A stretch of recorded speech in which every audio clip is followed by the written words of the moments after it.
Halo anak-anak semua, welcome back to my YouTube channel. Ya, anak-anak, bersyukur kepada Tuhan hari ini kita masih bisa belajar, kita masih bisa meneruskan pembelajaran matematika. Ibu yakin bahwa kalian semua itu dianugerahkan Tuhan satu kemampuan bermatematika. Meskipun berbeda-beda, tapi setiap anak itu memiliki kemampuan bermatematika masing-masing, gitu ya. Jadi kita tidak boleh untuk merasa menyerah atau kita merasa diri itu lebih buruk daripada yang lain, karena setiap anak itu diberikan porsi matematika masing-masing, gitu ya. Oke, kita akan melihat beberapa materi ke depan ya, beberapa pembelajaran yang penting berkenaan dengan persamaan dan fungsi kuadrat.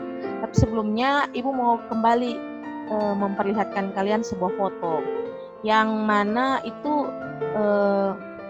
sudah tidak asing lagi bagi kamu. Nah, kalian lihat ini ada satu foto yang Ibu download. Ini adalah gambar apa? Ya, betul sekali. Seperti yang sudah pernah kita bahas, ini adalah Sydney Bridge ya, jembatan daripada Sydney. Jadi kalian lihat itu adalah Sydney Opera House yang ada di gambar itu. Kemudian bridge-nya atau jembatan dia ini berbentuk parabola ya, bagian atapnya dia itu berbentuk parabola. Nah, anak-anak, parabola ini yang tentunya yang ada di dalam jembatan Sydney ini, Sydney Harbour Bridge ini, tentunya ini digambarkan atau dikonstruksi menggunakan sebuah kaidah yang teratur. Tentunya para ahli bangunan atau tukang bangunan tidak membangunnya begitu saja berdasarkan perkiraan, melainkan ini dibangun dengan sebuah perhitungan matematika yang akurat, ya, di mana akan membuat satu bentuk yang teratur seperti ini. Nah, anak-anak, ini adalah salah satu contoh penerapan daripada persamaan dan fungsi kuadrat, gitu ya. Yang mana nanti kita akan melihat di pembelajaran selanjutnya, bentuk kurva daripada fungsi kuadrat itu sendiri adalah berbentuk parabola. Oke. Nah, ini adalah satu kegunaan langsung daripada mempelajari persamaan dan fungsi kuadrat, ya. Tapi ada kegunaan tidak langsung lain yang kita bisa miliki dengan mempelajari materi ini, anak-anak. Kegunaan tidak langsung lain itu apa? Yang mungkin tidak disadari ya, yaitu kamu dapat memiliki kemampuan bernalar yang teratur. Kamu memiliki kemampuan berlogika, kemampuan bernalar yang teratur, sistematis, dan yang tentunya akurat, gitu ya. Nah, itu adalah kemampuan tidak langsung yang kamu bisa miliki ketika kamu belajar matematika. Jadi ketika kamu di rumah yang merasakan, apa sih gunanya kita belajar matematika sesulit ini? Ya, gunanya tadi seperti yang tadi Ibu sudah jelaskan, ada keuntungan langsung, yang mana ilmu yang kita pelajari ini dapat kita terapkan dalam kehidupan sehari-hari. Misalnya ketika pembangunan konstruksi Sydney Harbour tadi. Tapi keuntungan tidak langsungnya adalah kamu dilatih untuk memiliki cara berpikir yang teratur. Nah, anak-anak, kita langsung saja ya. Ya, mungkin Ibu sedikit panjang untuk memotivasi kalian supaya kalian tetap semangat belajar, khususnya ketika materi ini mulai terasa sulit ya. Tetap memiliki semangat belajar karena ketika kamu sudah pernah menapaki materi sebelumnya, itu adalah sebuah fondasi dan landasan yang baik untuk kamu menapaki materi selanjutnya, gitu ya. Nah, Ibu mengutip perkataan dari Bapak Anies Baswedan ketika dia menjabat sebagai Menteri Pendidikan. Dia mengatakan bahwa pilihlah jalan mendaki, karena jalan itulah yang mengantarkan kita ke puncak-puncak baru. Ya, saat ini kalian sedang mendaki ya, tapi ingatlah bahwa ada puncak di atas sana. Oke, Ibu akan share screen, kita lihat materi kita hari ini. Kita akan maju ke dalam pembahasan tentang rumus kuadratik atau rumus ABC. Ya, pembahasan ini tentunya tidak kalah menarik dengan pemfaktoran yang kita sudah pelajari pada pertemuan sebelumnya. Oke, oleh karena itu anak-anak, jangan skip video ini 1 detik pun, perhatikan baik-baik karena setiap informasi atau pembahasan di dalam video ini itu akan sangat bermakna bagi pemahaman kalian. Oke. Anak-anak, sebelum kita masuk ke dalam menentukan akar-akar persamaan kuadrat dengan menggunakan rumus kuadratik atau rumus ABC, kita akan review bersama apa yang anak-anak sudah pelajari berkenaan dengan hal itu, tetapi kamu menggunakan pemfaktoran. Ya, nah ini bentuk umum persamaan kuadrat yang Ibu sudah tuliskan di sini, yaitu AX kuadrat tambah BX tambah C sama dengan 0. Kemudian ketika kita mau menentukan akar-akar atau berapa saja nilai X yang memenuhi persamaan ini, menggunakan pemfaktoran tentu kalian menggunakan bentuk ini kan, kalian harus rubah AX kuadrat tambah BX tambah C ke dalam bentuk AX tambah P kali AX tambah Q per A sama dengan 0. P dan Q itu apa? P dan Q itu adalah dua buah bilangan yang kalau kita kalikan nilainya sama dengan A kali C, dan apabila kita jumlahkan nilainya sama dengan B. Nah, itu kalian sudah pelajari pada pertemuan sebelumnya. Jika anak-anak belum paham bagian yang ini, tenang.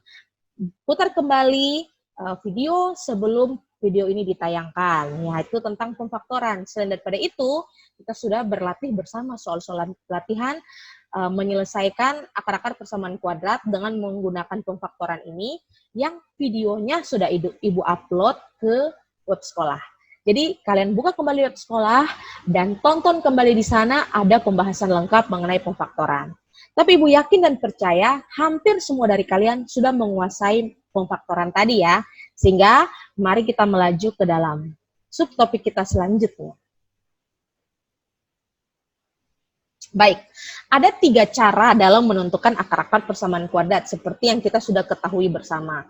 Yang pertama yaitu dengan metode pemfaktoran, dengan cara pemfaktoran yang tadi kita sudah review bersama ya, yang anak-anak juga sudah menguasainya, Ibu yakin sekali.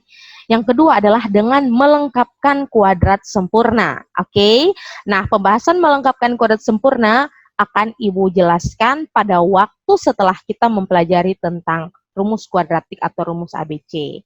Ya, nah sebenarnya di dalam waktu yang terbatas ini, Ibu menyederhanakan sehingga anak-anak kalau bisa menguasai 2 dari ketiga cara ini, yaitu pemfaktoran dan juga rumus kuadratik atau rumus ABC. Oleh karena itu, kita akan mempelajari kedua cara ini terlebih dahulu. Oke, anak-anak, menentukan akar-akar persamaan kuadrat dengan rumus ABC, apa tuh? Tentu banyak daripada kalian yang bertanya-tanya, bagaimana bentuk rumus ini dan bagaimana cara menggunakannya? Kalian tentu bisa langsung menemukannya ketika kalian browsing di internet dan seterusnya. Tetapi dari mana asal-muasal dari rumus ini? Ibu akan coba jelaskan. Mari kita perhatikan bersama ya anak-anak ya. Oke.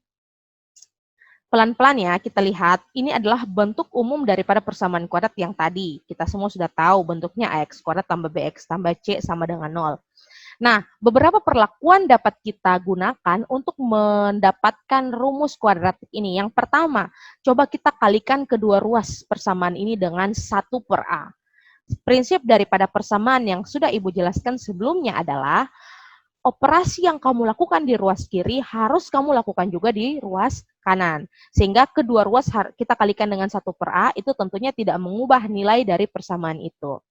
Nah, ini lihat ya, seperti apa bentuknya. 1 per A kali dengan AX kuadrat tambah BX tambah C sama dengan 1 per A kali 0. Oke, kedua ruas kita kalikan dengan 1 per A. Tentu ketika kalian melihat bentuk ini, kalian langsung teringat pada operasi bentuk aljabar yang anak-anak sudah pelajari di kelas 7, ya kan? Nah, atau dengan kata sederhananya, kalian menggunakan istilah kali masuk, ya kan?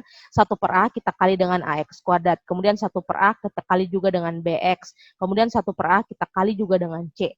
Nah, bagaimana bentuknya? Saya sudah tuliskan dalam bentuk seperti ini anak-anak, yaitu apa? 1 per A kali dengan AX kuadrat tambah B per AX, ya kan? 1 per A dikali BX sama dengan B per AX, 1 per A kali C sama dengan C per A.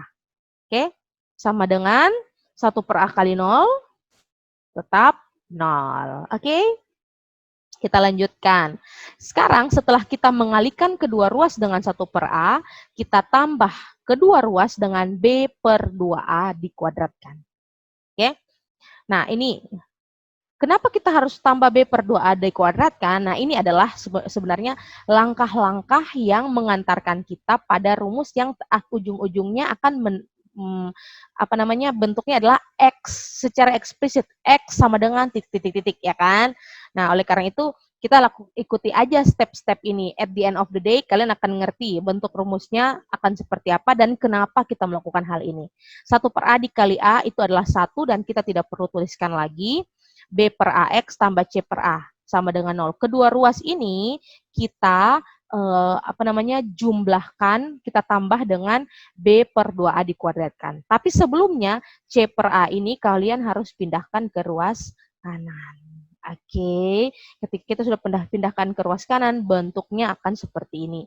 Yang mana di ruas kiri C per A bernilai positif, kita pindahkan ke ruas kanan, dia akan menjadi negatif. Oke, kemudian X kuadrat ini koefisiennya sisa berapa? Sisa 1, betul sekali. 1 X kuadrat tambah B per AX sama dengan negatif C per A. Seperti janji Ibu sebelumnya bahwa kedua ruas kita akan tambahkan dengan B per 2A dikuadratkan, maka bentuknya akan seperti ini. X kuadrat tambah B per AX tambah B per 2A dikuadratkan sama dengan negatif C per A tambah. Hal yang sama harus kita lakukan di ruas kanan, yaitu B per 2A dikuadratkan. Oke, atau Ibu tuliskan kembali ya, biar dia menjadi satu baris, yaitu X kuadrat tambah B per A kali X tambah B per 2A dikuadratkan sama dengan, Ibu tuliskan duluan B per 2A. B per 2A dikuadratkan kurang, biar C per A-nya Ibu tuliskan kedua ya, C per A. Oke, sama aja kan dengan ini. Ya. Oke anak-anak, setelah itu kita apakan ya? Anak-anak perhatikan baik-baik. Di sini ada X kuadrat tambah B per AX tambah B per 2A dikuadratkan. Nah, anak-anak masih ingat tidak bentuk kuadrat pengkuadratan suku 2 yang sudah anak-anak pelajari di kelas 7? Oke, kita lihat kembali ya. Ibu mereview kembali dengan menggunakan whiteboard. Nah, sini kalian perhatikan. Pada waktu kalian kelas di jenjang sebelumnya, kalian sudah mempelajari bentuk ini. Misalkan A tambah B dikuadratkan, itu akan sama dengan A kuadrat, bagaimana? Tambah 2AB tambah B kuadrat kan? Ya. Atau kalau saya tidak mau pakai A tambah B, Bu, saya mau P tambah Q. Oke, boleh. P tambah Q dikuadratkan, itu sama dengan P kuadrat tambah 2PQ tambah Q kuadrat, ya kan? Nah, jika ada soal, kalau A kuadrat tambah 2AB tambah B kuadrat, itu sama dengan apa ya? Sama dengan A tambah B dikuadratkan. Ya, betul sekali. Nah, pada masalah kita di PowerPoint slide tadi, kita temukan bahwa apa? Coba Ibu lihat kembali ya.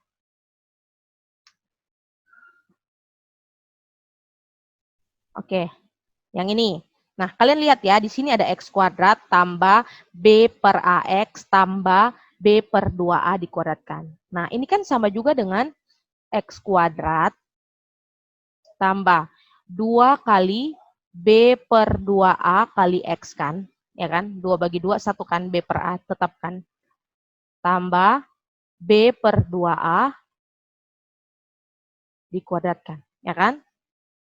Sama dengan, nah, Ibu langsung aja ya operasikan. B per 2A dikuadratkan itu sama dengan B kuadrat per, masih ingat kan? Apa namanya? Pengkuadratan atau pangkat perpangkatan pada pecahan. Jadi B kuadrat per 4A kuadrat. 4A kuadrat. Kurang C per A. Oke, seperti itu ya anak-anak ya. Nah, sekarang kalian sudah lihat ya bentuknya. Ini adalah suku pertama. Oke, Ibu ganti warna aja. Ini adalah suku pertama, pakai warna biru aja ya. Nah, ini adalah suku pertama, X. Dan suku kedua adalah apa? B per 2A. Sehingga bentuk yang panjang ini, dengan mengingat tadi pelajaran kelas 7, kalian bisa kembali menuliskan menjadi apa? X tambah B per 2A kuadratkan, betul sekali. Apakah ketika kita kuadratkan hasilnya akan sama seperti bentuk di atas? Ya, kita coba ya, coba. X kuadrat tambah 2 kali B per 2A dikali X tambah B per 2A dikuadratkan. Sama tidak? Oh, ternyata sama. Ini menggunakan rumus apa sih dengan ini? Yang tadi tuh X tambah Y kalau dikuadratkan sama dengan X kuadrat tambah 2XY tambah Y kuadrat. Nah, itu yang Ibu gunakan. Oke? Sekarang Ibu hapus aja. Itu hanya untuk mengingatkan kamu gitu ya. Memang matematika ini membutuhkan banyak sekali hal-hal yang harus kita ingat. Oke? Bukan hanya saja hal-hal yang kita ingat di masa sekarang, tetapi di masa lalu itu adalah hal-hal yang penting, tangga-tangga yang penting. Oke? Setelah itu sama dengan sekarang kita samakan penyebutnya. Nah, B kuadrat kurang B kuadrat per 4A kuadrat kurang C per A. Kalau kita pengurangan pecahan, kita harus menyamakan penyebut. Tentu penyebut ini kita harus samakan dengan apa? Kalau 4A kuadrat dengan A, kita samakan dengan KPK-nya ya kan? Ya itu KPK-nya adalah 4A kuadrat, ya kan? 4A kuadrat bagi 4A kuadrat 1. 1 kali B kuadrat tetap 4A kuadrat bagi A, 4A. 4A kali C, 4AC. Jadi kurang 4AC. Nah, sekarang kita akarkan kedua ruas. Kedua ruas ini akar, kiri Ibu akar, kanan juga Ibu akarkan. Oke? Sehingga ini kan saling saling meniadakan kan, akar pangkat 2 dan juga pangkat 2. Oke? Jadi sisanya di ruas kiri yaitu X tambah B per 2A. Oke? Sama dengan akar dari B kuadrat kurang 4AC per akar dari 4A kuadrat. Ya kan? Masih ingat kan pada unit 1 tentang perpangkatan pada pecahan atau akar pada pecahan, operasi akar pada pecahan. Hingga X ini sama dengan apa anak-anak? Akar dari, ya betul sekali. Akar dari B kuadrat kurang 4AC, akar dari 4A kuadrat jadi apa ya? Betul sekali, 2A. Kurang B per 2A juga. Atau dalam bentuk yang lebih singkat, kita lihat berikut ini. Ya, ini langkah-langkahnya Ibu sudah tuliskan ya di LKPD. Ini menjadi X tambah B per 2A dikuadratkan sama dengan B kuadrat kurang 4AC per 4A kuadrat. Kalau kedua ruasnya kita akarkan, seperti ini, bentuknya akan menjadi X tambah B per 2A sama dengan plus minus. Kenapa plus minus?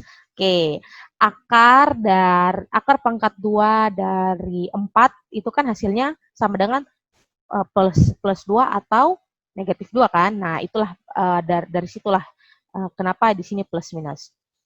B kuadrat kurang 4A kali C per 4A kuadrat ya. Atau X saja itu sama dengan min B per 2A plus minus akar dari B kuadrat kurang 4AC per 2A. Ya, nih penyebutnya udah sama kan, berarti pembilangnya tinggal kita operasikan ya. Atau X12 itu adalah min B plus minus akar dari B kuadrat kurang 4AC per 2A. Ya, dengan X1 yang ini adalah tambah B kuadrat kurang 4AC per 2A, nilai X yang kedua atau nilai X yang kedua adalah min B kurang B kuadrat kurang 4AC per 2A. Atau secara singkat kita tulis menjadi apa anak-anak? Ya, kita tuliskan kembali ya. Min B plus minus akar dari B kuadrat kurang 4AC per 2A. Nah, inilah yang kita sebut sebagai rumus kuadratik atau rumus apa namanya? Rumus ABC. Oke. Ini B A C ini dari mana ya? Dari bentuk umum tadi. AX kuadrat tambah BX tambah C sama dengan 0. Ini kita ingat A yang mana, B yang mana, C yang mana. Substitusikan ke dalam rumus ini, kita akan langsung mendapatkan akar-akar dari persamaan kuadrat tersebut. Gampang kan? Nah, anak-anak, yang namanya matematika itu akan kita semakin kuasai apabila kita mengerjakan soal. Oke, di sini Ibu sudah memberikan satu contoh soal, misalnya X kuadrat kurang 10X tambah 21 sama dengan 0. Sebelum kita mengerjakan, membuktikannya dengan metode pemfaktoran yang kita sudah lakukan, sekarang coba kita gunakan rumus kuadratik. Rumus kuadratik bunyinya apa sih? Ya, betul sekali. X12 sama dengan negatif B plus minus akar dari B kuadrat kurang 4AC per 2A. Ini Ibu tuliskan lagi di sini ya. X12 sama dengan negatif B plus minus akar dari B kuadrat kurang 4AC per 2A. Oke. Sekarang dari persamaan kuadrat yang ini, X kuadrat kurang 10X tambah 21 sama dengan 0, berapakah nilai A? Tentu di cakaran kalian akan tahu, oh A itu sama dengan 1. Berapakah nilai B? Ya, betul sekali, B itu adalah negatif 10. Berapakah nilai C? Betul sekali, C adalah 21. Positif ya. Nah, dari ABC yang kita sudah ketahui ini, silakan substitusi nilai-nilai ABC ini ke dalam rumus yang ini. Sehingga kita akan tuliskan lagi, kita akan dapatkan X12 itu sama dengan negatif B. Negatif 10. Oke. Plus minus akar dari B kuadratnya berapa? Min 10 dikuadratkan kurang 4. A-nya adalah 1. 4 kali 1. C-nya adalah 21. Per 2A. 2 kali 1. Oke, gampang kan? Sekarang kita tinggal selesaikan dengan perhitungan biasa yang sudah kalian lakukan selama bertahun-tahun lamanya. Oke?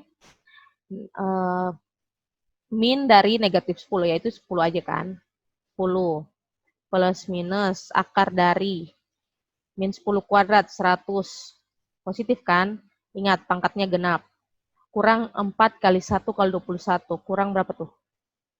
84. Oke. Per dengan 2 kali 1 adalah berapa? 2. Oke. Atau X12. X12 ini maksudnya apa? Ada nanti dua nilai X. Kita lihat seperti ini. 10 plus minus akar dari 10 kurang 84 berapa? Betul sekali, 16 per 2. Atau 10 plus minus akar dari 16 adalah 4 per 2.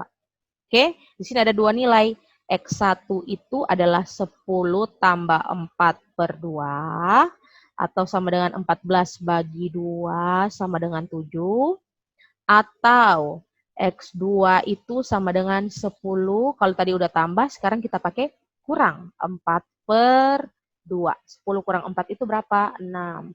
6 per 2 atau sama dengan 3. Nah, anak-anak, dengan demikian himpunan penyelesaiannya atau HP kita tulis rungkul awal, angka yang lebih kecil terlebih dahulu, 3,7. Nah, di sini yang diminta adalah himpunan penyelesaian ya, sehingga kita harus tulis dalam bentuk HP. Seperti itu anak-anak, itu salah satu contoh soal ketika kita menggunakan rumus A, B, C. Nah, bagaimanakah jikalau soal yang sama kita selesaikan dengan pemfaktoran yang anak-anak sudah pelajari? Coba, 10X kuadrat kurang 10X tambah 21 sama dengan 0. Coba Ibu kita kerjakan pakai whiteboard ya. X kuadrat, ini soal kita yang tadi ya. X kuadrat kurang 10X tambah 21 sama dengan 0. Coba kita selesaikan pakai pemfaktoran, apakah hasilnya akan sama dengan yang sudah kita kerjakan ini? Ya. X kuadrat kurang 10X tambah 21 sama dengan 0. Pertama kita perhatikan A kali C. A kali C itu adalah 21 dan B adalah negatif 10. Sekarang kita lihat 21 ini adalah hasil perkalian dari angka berapa dan angka berapa, yang mana kedua angka tersebut jikalau dijumlahkan menghasilkan negatif 10. Ya, 21 ini adalah betul sekali adalah negatif 3 kali negatif 7. Dan atau 3 kali 7, positif 21. Dari antara dua kemungkinan pasangan bilangan ini, manakah yang ketiga dijumlahkan sama dengan negatif 10? Ya, tentu saja ya, negatif 3 dan negatif 7.